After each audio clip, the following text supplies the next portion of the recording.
Hello and welcome to Munsif TV's special program Beyond Borders. Today we have with us His Excellency Mr. Gunbold Dambajav, the Ambassador of Mongolia to India. Welcome to Munsif TV's special show, sir. Thank you, sir. Thank you for having me. I'm happy to be part of your... Thank you so much, sir. Let's start with first question. India and Mongolia have shared cultural and historical ties for centuries. How do you feel these age-old connections are shaping the relationship between our two countries today? At the outset, I would like to say that I'm happy to be giving an interview to Thank your you so much, sir. Honorable TV on the occasion of the 70th anniversary of establishment of diplomatic relations between Mongolia and India. But however, our bilateral relations starts much more before that. We have long history, historic evidence showing that the engagement of Mongols at the Huns was starting from the 1st century. So from that we have a very huge cultural and historical heritage. And of course this, let's say, historic basis of our bilateral relations gives us a very good boost to enrich and develop and widen our bilateral relations.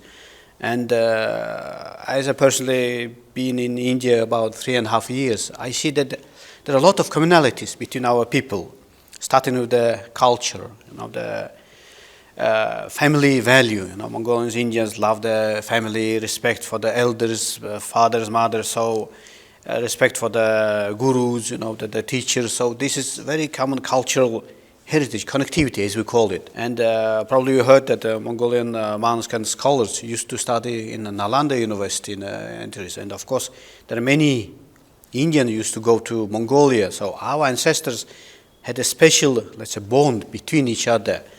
And imagine in the times where there was no means of transportation, no airplanes, no no cars, no trains, by barefoot, they overcome in Himalayas to visit each other. So this kind of strength gives me a lot of push in my person to do my best to bring our bilateral relations into a new level.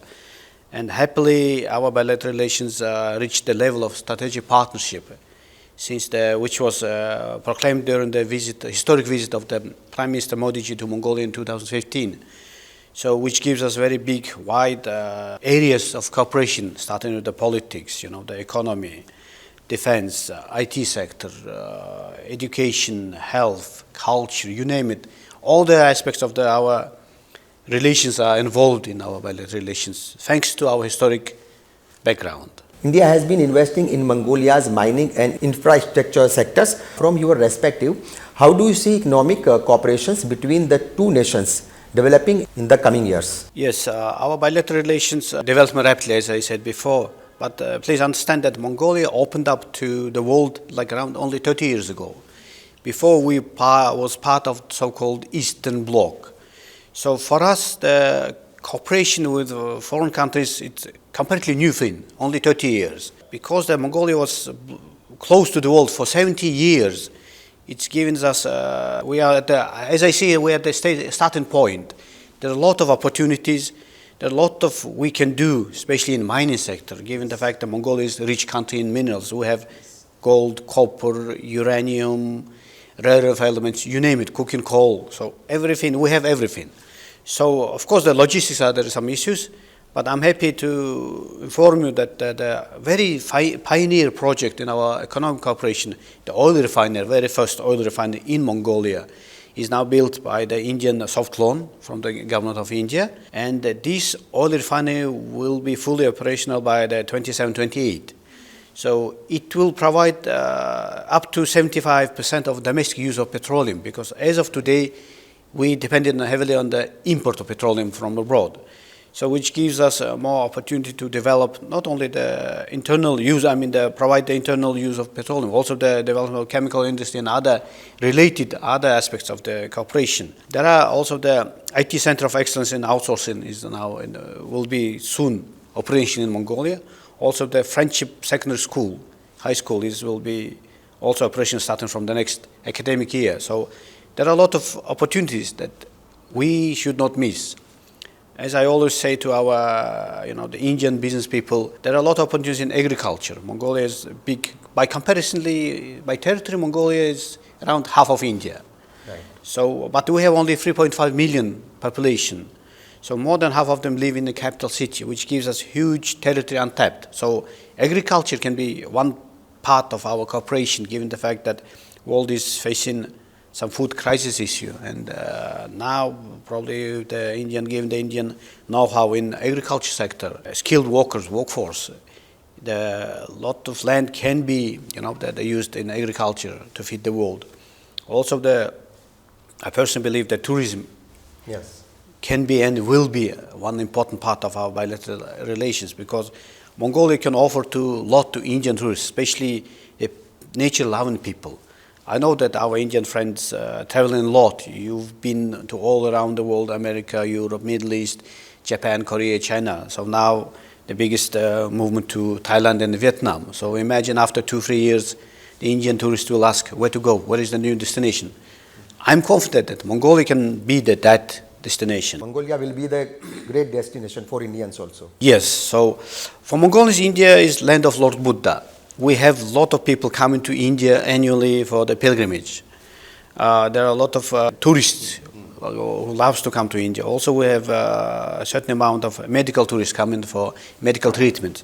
So as I try and say is that there are movements from Mongolia, there's flow, yes, we have it. Now we want to bring the Indians to Mongolia. So in that case, we are working hard to establish direct flight between Mongolia and India. Hopefully it will be operational at the end of this year. So it will be easy for Indian tourists to travel Mongolia, which given the direct flight will take around 5 hours, 20 minutes. So it will also give a good opportunity. Also we have, I believe, the medical cooperation can be, health institution of India can come to Mongolian market, and because they are prestigious, and of course the pharmaceutical industry is welcome to Mongolia. Education is also can be very good side of cooperation, because our Indian friends, you speak English fluently, the native, some of you even speaks better and writes better than Americans or British. Easiest, the closest example is the Dr. Shashi Tharoor, how erudite he is himself, plus they're using the word English word. So it's, my idea is that I want to provide opportunity for each and every kid in Mongolia to study English. Because it took us around more than 30 years to get rid of this so-called communist heritage, and only in July 2023, Mongolian Parliament managed to adopt a law saying that English is our official second language. So based on that, I would like to provide the opportunity for every kid in Mongolia to be able to speak English like our Indian friends. Because I know that historically you have used to send around 10,000-20,000 teachers to African countries, I believe in the 70s, 80s. So my idea is that maybe we can bring around 1,000 English language teachers from India and provide them to each corner of Mongolia. Because to be honest, in urban areas, parents can afford to send their kids to private schools or hire the private tutors for English. But in rural areas, where the bright young boys and girls, they don't have this access, unfortunately. And as I see from my experience, Mongolians are comparatively good in grammar and comparatively good in writing. But the speaking is the problem for them. They don't know how to express themselves. Of course, it is related to our nomadic culture, the home institution, but also because of lack of communications. So I believe personally that bringing Indian English language teachers to rural areas, it will provide Mongolian kids, boys and girls, opportunity to speak up, to deliver what they have in their mind. Also, it will give the opportunity for Mongolians to have a first-hand knowledge about India. Because for most of Mongolians, India is a very hot country, where there are too many people, so very spicy country in terms of cuisine. So Historically also. yes, so I want to, let's say, if it's possible, to break that stereotype. So bring in the Indian teachers on the local level. They will bring the Indian culture, Indian cuisine, Holi, Diwali. So it will bring our nations closer together to each other. I've been to India 3.5 years. So far I've managed to travel to 25 states around India. Whenever I go, I'm noticing that Indians, they know about Mongolia, but very general. They know, so Mongolia is somewhere there, and they know about Genghis Khan. That's all, nothing particular. So giving this access opportunity for Indians to travel to Mongolia, it will bring our peoples closer together. And of course, there are more in IT sectors, defense sectors. There are a lot of we can do together. So I'm looking forward to continue to work with our Indian friends, colleagues. Overall, what I always say to our Indian business colleagues, saying that please do not limit yourself within the border of Mongolia. You have to think outside of Mongolian border. We have whole Russia, Siberia is there to do the business. We have a whole Inner Mongolia, Manchuria. So those areas that the businesses can, they work together once they set up, establish business in Mongolia. And of course, as Mongolia is an independent, democratic country, all types of corporations are welcome. It might be 100% investment, 50-50 joint venture, maybe managemental structure, or sending engineers or teachers. So all type of cooperation issue are welcome in Mongolia. Buddhism has been a strong link between India and Mongolia. How important are cultural and educational exchanges in keeping this bond alive for the younger generations? Yes, you're absolutely right. The Buddhism is one of the important pillars of our bilateral relations. Buddhism came to Mongolia in 16th, 17th centuries from India via Tibet. So upon the arrival, let's say, when the Buddhism arrived to Mongolia, it had the strong mixture of Mongolian traditional religion, shamanism. So now we have so-called phenomenon, so-called Mongolian Buddhism, which is strong mixture of the traditional Indian Buddhism, also the Mongolian traditional, the religion. So it's something new, phenomenal. So it gives us a lot of things to, understand each other. And of course, these strong bonds can be very good cooperation aspect for our bilateral relations, which I already, included in my previous answer question. So overall, the Indian government is providing 50 scholarship annually under the ICCR to Mongolian students, and around 240 scholarship under ITEC. So as I said before, because of the lack of English knowledge for Mongolian kids, we cannot fulfill all the scholarship by ICCR. But happily, we fulfill all the scholarship by ITEC. So this kind of exchange can be and should be, expanded. So 240, I believe it's not that big in terms of Mongolia. So maybe we can have around 500 annually under the ITEC program. So we can involve more areas of sectoral cooperation.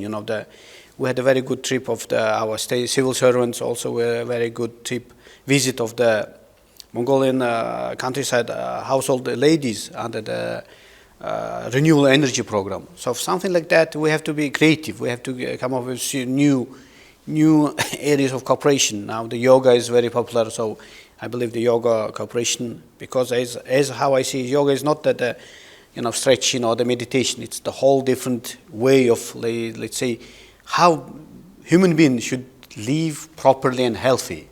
So this aspect, because for most of the people, yoga is like sitting on the mat, stretching, and or the meditation, but it's much more bigger than that. So I believe this kind of, the more aspect of our bilateral, especially cultural, spiritual, because we refer to each other as a spiritual neighbors, spiritual brothers, sisters. So spirituality is there, so we have to just widen up, enrich it, and make more affordable, available to more Mongolians who are interested in gaining spirituality also, because in the modern world, how I see in modern society, the spirituality, the pure of mind, the proper way of life, how we have to raise our children in a proper way, in a correct way, if I may say, it's very important, because nowadays we can see that everything comes to money. So in that term, we have to think, shift from this stigma and make our bilateral relations more culturally, spiritually bond. So ITEC it's my personal wish, it should much more broaden, enrich, and widen at the number of Mongolians who is engaged in the programs. Could you share with us some recent development in trade, investment, and strategic partnership between the two countries? What are the main priorities for your embassy in the near future? Mongolia considers India as one of the most important third neighbor in this region. Our foreign policy, we have the concept of third neighbor, because as you probably aware, Mongolia is sandwiched between two big countries, Russia and China. So in terms of our, the economic development, we see that the third neighbor concept is very important for us. Under the third neighbor concept, we consider developed countries like America, European Union, Japan, Korea, India, Turkey, and of course plus United Nations. So this all included we consider as our third neighbor. So we see that under this concept, which very closely align with the foreign policy and the policy of the Indian government, Act East policy. So these two policies are very close aligned. So within this policy, we can develop a lot of, as I mentioned before, there are a lot of areas that can be and should be, constructed together. And as of course, that the mining is there, the dairy products production there, agriculture is there, tourism is there. Of course, we have to learn a lot about the environmental impact, because Mongolia is a landlocked country. We had hit very severely by the global warming, climate change, and now we have statistics shows that up to 76% of the Mongolian territory is desertified. So which means that the desert is coming from south to north, and there is a phenomenon so-called Mongolian yellow dust storm, which is created in the Mongolian desert, Gobi, and reaches the atmosphere and goes to reaching Beijing, Seoul, and Tokyo. So global warming or climate change is not only affecting us, but it's also affecting our neighbors. So because of that, our president created this initiative, planting billion tree. So we can stop the desertification, make the grassland back available for the herders. So in this term, I believe we can learn a lot from the Indian experience, especially the initiative of the Prime Minister Modi ji.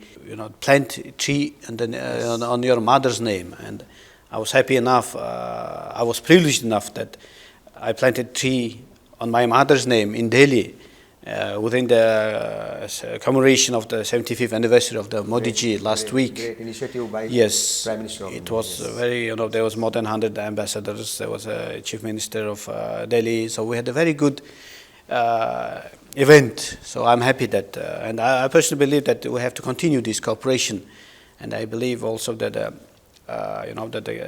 we have so-called, in Mongolia we have many rivers, but we call unpatriotic because they all flown out of Mongolia. So maybe we can use the Indian experience of canneling water, so maybe we can put one or two canals from north to southern part of Mongolia where we can cultivate the land, plant a tree, so make it green back, because of course traditionally in the south of Mongolia we still have the biggest desert in the Asia, Gobi Desert.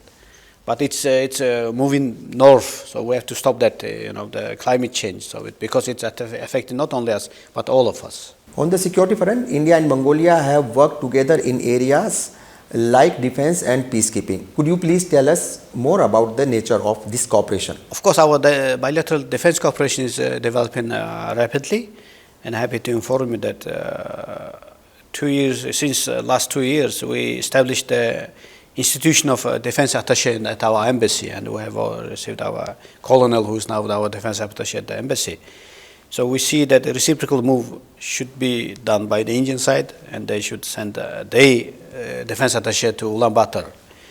Of course, one of the part of our cooperation is peacekeeping. Mongolia is one of the top 15 countries that providing the peacekeepers troops under the UN mandate, and we see it as an empowerment of Mongolian armed forces because they learn good experience when they working in foreign countries. We have a big, I think we started in 2002 or 2004, our defense peacekeeping operation, participation in peacekeeping operation, and I was happy enough to visit Mongolian peacekeepers in South Sudan. I believe it was in 2018. And I know personally that there are a lot of engagement between our peacekeepers, and actually your peacekeeping troops was our neighbors in Sudan, so we had kind enough to visit each other. And from my personal experience, our Indian peacekeepers as well as the diplomats, civil servants are very humble and very knowledgeable, skilled person. I used to work close with your diplomats at the UN when I was posted in our parent mission, so it was very fruitful cooperation. But overall, we see that Mongolia and India, based on our philosophy of life, Mongolians are nomads, so For us, Mother Nature is we worship our sky. We worship our mother, parents, we worship family. We want the peace around the world. So this our bilateral attitude of India and Mongolia can contribute to the world peace. Using the Indian the philosophy of life, karma, and everything. Of course, the Mongolian nomadic way of life. Maybe together our two countries can be one of the important players in establishing peace, not only regional but in the global level. In your role as ambassador, what do you consider your biggest responsibility in strengthening India and Mongolia relations? Of course, as an embassy, we involved in all aspects of cooperation between our countries. All areas are our priority. But on a personal level, I see that engagement with Indian people, it's what as ambassador, as a diplomat, I should do. Because of that, every time I travel around India, I do my best to engage with the local people. Especially, I love engaging with the students. That's why I always, whenever I travel, I ask them to arrange a meeting with the students, because the young generation is our future. They should know what is our relations about. Because at our age, elder, and people know about our bilateral relations by history, but we have to bring this knowledge to young generation. That's why I always try to meet the children, young students, give them some information about, lecture, remarks, speeches, and then I always want to engage in the Q&A session because young people, their mentality is different from our generation. So whenever they ask, I always trying to give the best answer, and because of that, I had a very good talk at the Delhi University.